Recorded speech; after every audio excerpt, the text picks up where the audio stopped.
Welcome to Awakening You channel. If you appreciate what we do, please support us. Thank you.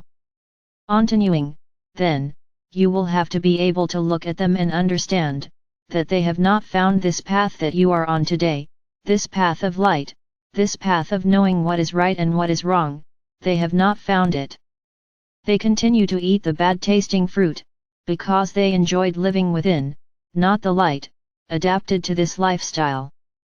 And as I already said, a while ago, they apply the tests, they just exist, they just provoke whoever wants to fall into the net. So, be grateful to your souls, for today you have this discernment, of what is right and what is wrong, of what is light and what is not light. These will be difficult times for everyone, including you, but you will have to simply enter your souls, enter your cocoons, enter your protection tubes, enter your armor of light, enter all the protections that you know, and stay there. Create each of you a large cave. This cave is pure light, it has only one door and once inside, no one else enters, the door locks. You can leave at any time, but no one can open this door. Then inside this cave, you place all your protections. Created in the universe, imagine this cave around you.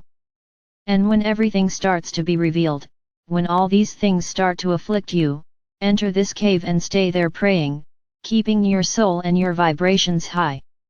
I would say that it is not running away from the truths, because you will have to know them.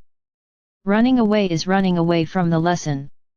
This will be a very difficult test, and no one will be exempt from going through this test. Everyone will have to know the truth. Now, just know it and don't think about it. Go to your cave and pray. Pray a lot for all those who will not have this cave to hide in. Pray for those who will despair. Pray for those who will go mad. Pray for those who will not endure, and you will be there praying for them. So the attitude you should have is not to comment, not to forward any type of comment. Each will have to understand all this in your own way. There's no point in wanting to reserve a large room, sit everyone down and feel entitled to tell everything. No. Everyone is at a point in their evolution, everyone is at a point in their journey.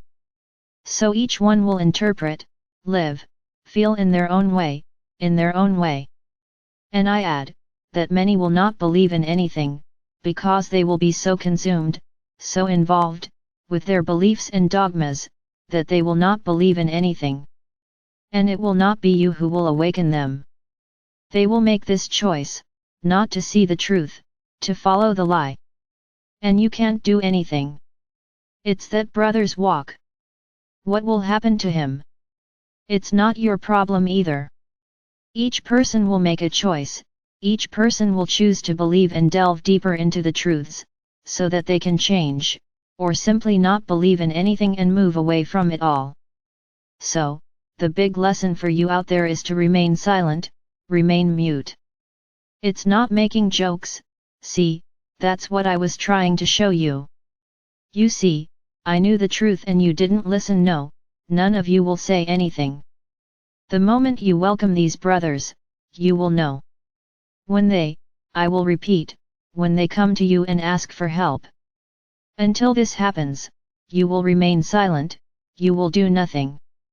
Because when he opens up and looks at you and remembers that you've been on this path for a long time, and asks you, can you help me? Can you explain me? Can you help me get out of all this?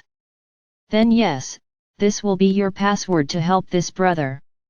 And then you can talk, it's not indoctrinating him, it's not catechizing him, it's answering his questions.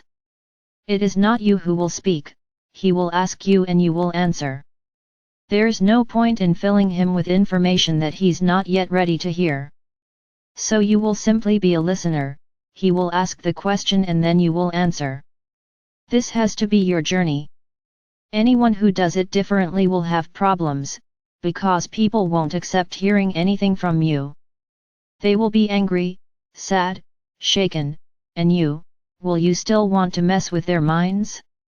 I guarantee you, you will get into a lot of trouble.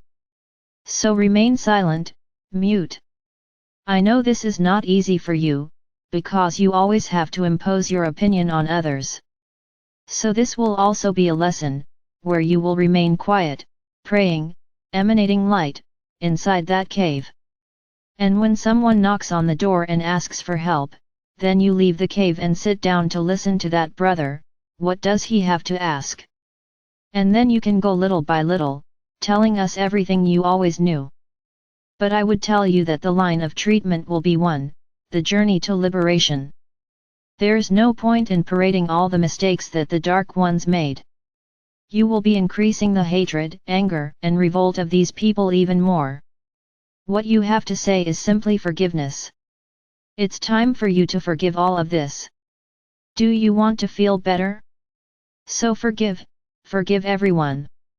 This is the moment of forgiveness, of asking for forgiveness. That's all you'll say. You will listen, and say, forgive. In order for you to feel better, you need to forgive them. What if the person shouts, I can't do it? Very well, then when you can we will continue our conversation, and it's over. I hope you understand very well what I am saying and carry out your journey in this way. It cannot be any other way. Without forgiveness there is no conversation, there is no explanation. A person has to learn to forgive. Only that. What if she asks, how do I forgive? It's a lot of revolt, it's a lot of anger. Exactly, put this revolt out, and explain to her that she is revolted by something that she thinks is wrong and that she actually is, but that her soul was wise enough to identify this. And that the soul of that other person who committed so many atrocities was not capable of that. So it's a soul that needs love, it's a soul that needs help, not judgment. That's what you have to teach people, non-judgment. And tell them that one day in the journey of their soul, they committed more atrocities, as many as the ones they are aware of. And make them think that they managed to evolve and that possibly, those souls that are being exposed there will also be able to do so, a day on their walk. So my brothers, this matter is very serious, and I hope you understand. No one will teach anyone, the learning will have to be shared by each person. Everyone who wants to know the truth will ask and seek the truth. There's no point in you telling them the whole story, it will be too much for their minds, it has to be done slowly. And firstly with forgiveness, firstly showing them that there can be no judgment, that God the Father or Mother does not judge. By now they will have learned this, that Father or Mother God is not that punitive and vengeful being that they learn to love and fear. So emphasize this, that there is no judgment, there are choices and there are consequences. The true, deep, naked story, they can look for it if they want.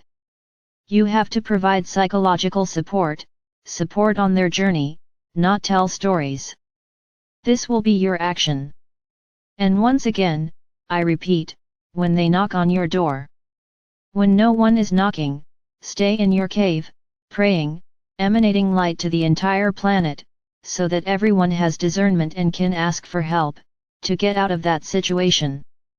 And when they knock on the door of your cave, then you will open and listen to them, and guide them in forgiveness and non-judgment.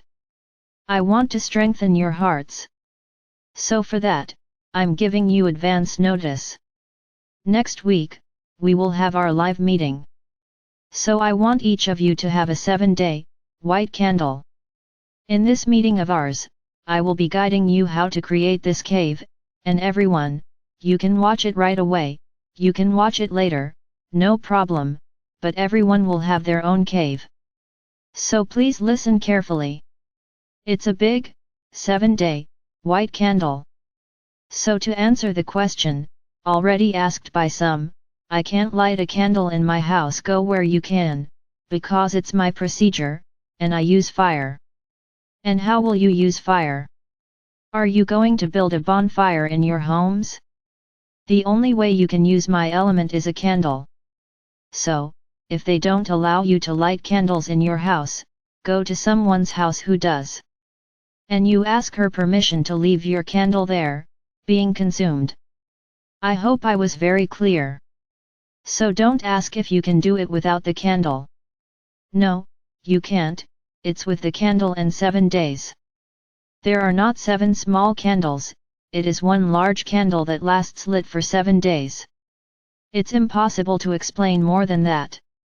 So I don't want any questions, there's no point in asking. So you have plenty of time to shop for next week at our meeting. And everyone, all of you, will build this cave, for your protections, for your interiorizations. With my energy and my element, fire. There is no other way, there is no way, I make no exception. When you want things, you get them.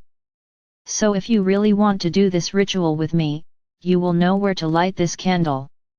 And I'll say more, if you don't know anyone, go to a church and light up there. That simple. How are you going to do this inside a church? You can watch the entire procedure, everything I'm going to say, listen and stay inside the church in front of the candle. It's another option I'm giving you, but you need to light the candle, there's no other way. So I'm warning you in advance. This is it, my brothers, you need to be ready, you need to be prepared. And our love for you is immense, hence this attempt to leave you as protected as possible. I am Archangel Michael. I am coordinating this entire process, together with Sananda. Don't stop doing it. What will happen to those who don't? Anything. You just won't have the protection, the necessary isolation, for your minds and hearts to withstand everything that will come.